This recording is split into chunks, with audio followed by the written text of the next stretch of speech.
Hello and welcome back to Berry Middle School, faculty and staff. Sixth grade teachers, I'm so happy and ecstatic that you are back and I see some new faces and I'm so happy to get started with this school year. Today in our training, I'm going to teach you about a new design of instructional planning that we're going to use, which is the backwards design.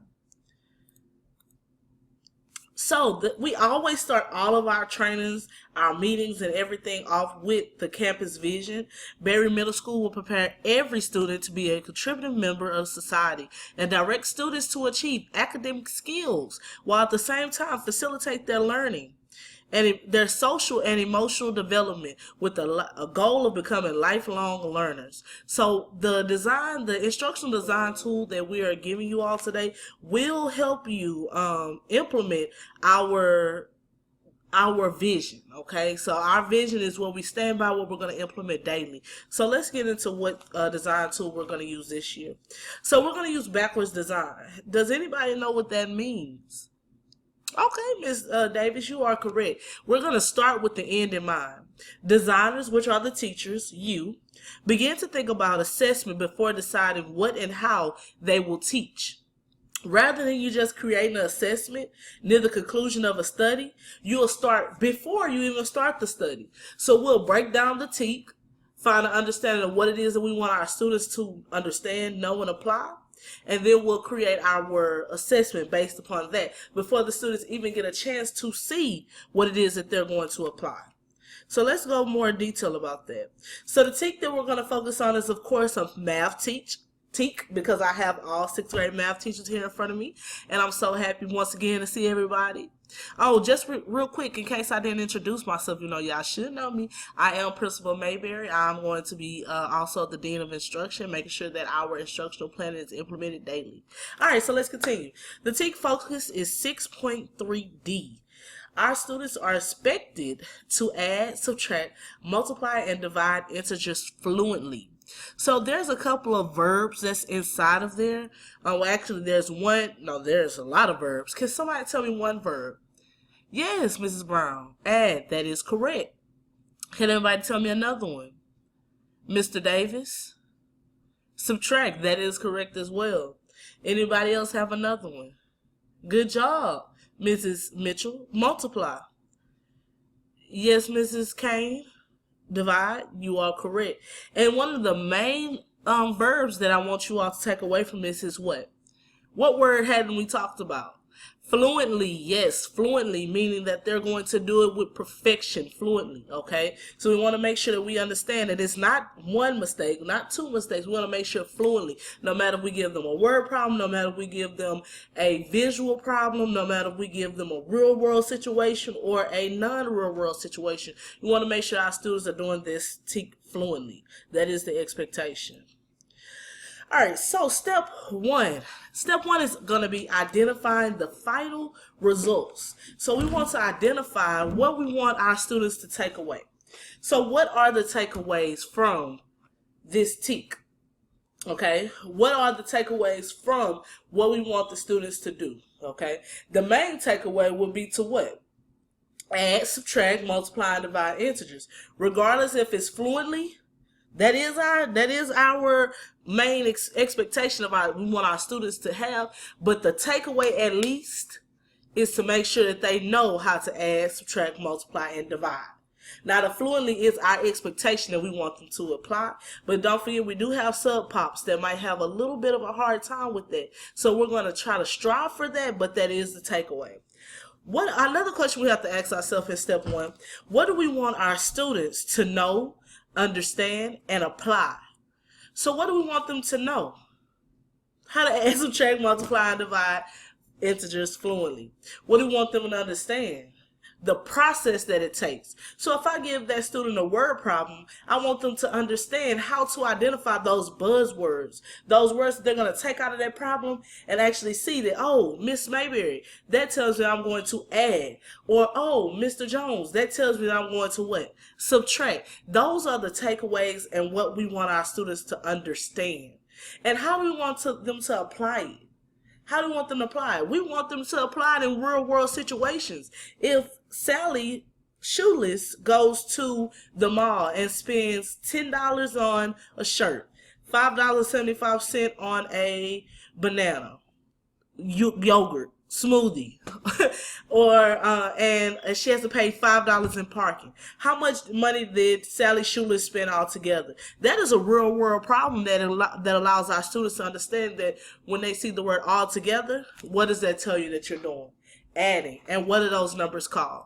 Integers. Okay. So we want to make sure that, well, just correct myself, they are actually rational numbers, but rational numbers also include integers. So they are integers, okay? So we want to make sure that we are implementing the first step, identifying the final results.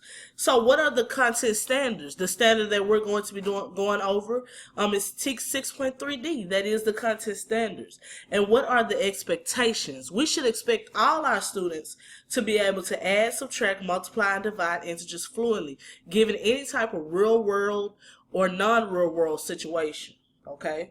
So no matter what, they should be able to do it how? Fluently.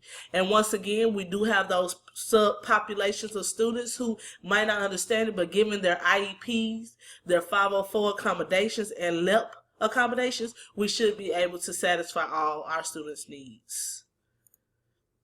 Step 2, determining acceptable evidence. So what could the evidence be? Can somebody tell me what the evidence could be? Yes. You are correct. Work samples. Work samples can be our evidence. Those worksheets, which we shouldn't be giving many, right? Because we want to make sure our lessons and our planning, and we're planning for engaging lessons. So, you know, I like the worksheets, but make sure that we also are planning hands-on activities and things of that nature. But worksheets could be a sign of evidence, acceptable evidence. What else could be? Yes, working with manipulatives. Recording sheets. Is there anything else? Informal assessments. Yes, sir. That is correct. So that is how we will know if the student has achieved the desired results. What will we accept as evidence of student understanding and proficiency? And you all just gave me examples of those. Those are things that we will accept. And thinking about the unit in terms of collected assessment. So thinking about that unit in terms of collected assessments. So once we have gathered all of our evidence, we're thinking about the unit in terms of the collected assessment. So based upon the class instruction and based upon the items that the students have turned in, what does that tell us now? Okay, that gives us the brighter picture of where our students might be. Okay, and step 3, plan learning experiences and instructions. What enabling knowledge, facts, concepts, or principles and skills, processes, procedures, and strategy will the students need in order to perform effectively and to achieve desired results? So instructional strategies. Can anybody tell me any type of strategies that you all have known before? Yes. Turn and talks. Those are great. Turn and talks are really, really good. That gets the students talking and cooperative learning. That gets the students just motivated to be able to talk to their partner, because you know they always want to talk. So now you're giving them that time to talk. Good deal. I like that. What is another one? Yes, that's a great one. Think, pair, share. That is one. So thinking about it, you have the students walk around the room. I'm sorry, not walk around the room. You have the students sit at their desk and they think about the question that you might have asked or the word problem that you might have asked them. Then they pair up. You tell them to pair up and they get in those groups. You can tell them if you want to pair up with 2. You can tell them I want to pair up with 3, and they get in those groups and they start talking. And you hear that math, that academic vocabulary talking. You know, you kind of tell them, hey, we're not going to talk about what we did yesterday, okay? But you know exactly what you're looking for, that math vocabulary, that academic talk. Oh, I would add, or oh, I would subtract. No, I wouldn't subtract. The debating, that's when that good plan of instruction comes in, okay? And lastly, you have the students share it out. So that was a great one. I love that one. All right, what activities will equip students with the needed knowledge and skills? What activities could you give the students that would help them understand and the needed knowledge and skills? Yes, real world situations. Yes, I love it. We are preparing. If we go back, We go back to our campus vision. We are preparing contributing members of society. All right. So in order for them to be contributing, they have to know exactly what it is that we're asking them to do. Meaning that we want to give them real world problems. We want to give them real world situations. So when they face those real world situations, they can say, oh, I remember what I did in Miss Davis' class. I added this, this, and this. That gave me my total. Now when they're adults, we're not talking about sixth graders anymore. We're talking about adults. Yes, their babies will turn into adults. So when they're adults, they will know, okay, I remember. Let me go ahead and add up my grocery list. Let me add up all my bills and take this bill away. You know what I mean? So that's what we want to happen. We want to make sure that we're preparing our students to be members, contributing members of society, and understand what it is that we're needed. So that is how we're still implementing our vision. Thank you. What will need to be taught and coached, and how should it best be taught in light of performance goals? So what will we need to be taught and coached? Clearly, we need to know what? What will you all need to know that we're doing right now? How to plan. Yes, that is exactly what you will need. And I'm hoping that this training, after this training we have, and I let you go off into your groups and you actually start doing some backward design planning on your own, that you will actually understand what was needed and how to actually implement backwards planning with fidelity effectively, okay? And how should it best be taught in light of performance goals? Our goal is to make sure that our students what? Add, subtract, multiply, and divide integers fluently. That is our goal. So it's best taught when we backwards plan, when we think about the end and what? In mind, okay? And lastly, what materials and resources are best suited to accomplish these goals? Can anybody tell me what materials we might need? We need a projector, yes. What else? Good job. We need hands-on standards. We need that hands-on standards kit that we can get in and have all our manipulatives, our counters, our blocks, our money, things of that nature. We need all of those things so that we can use those for our students who might be a little more tactile than the other, to meet the needs of all of our diverse learners, okay? So that is correct, okay? And we also need what? A teacher that knows how to what? Backwards plan. Are there any questions about anything thus far? All right, let's keep it going.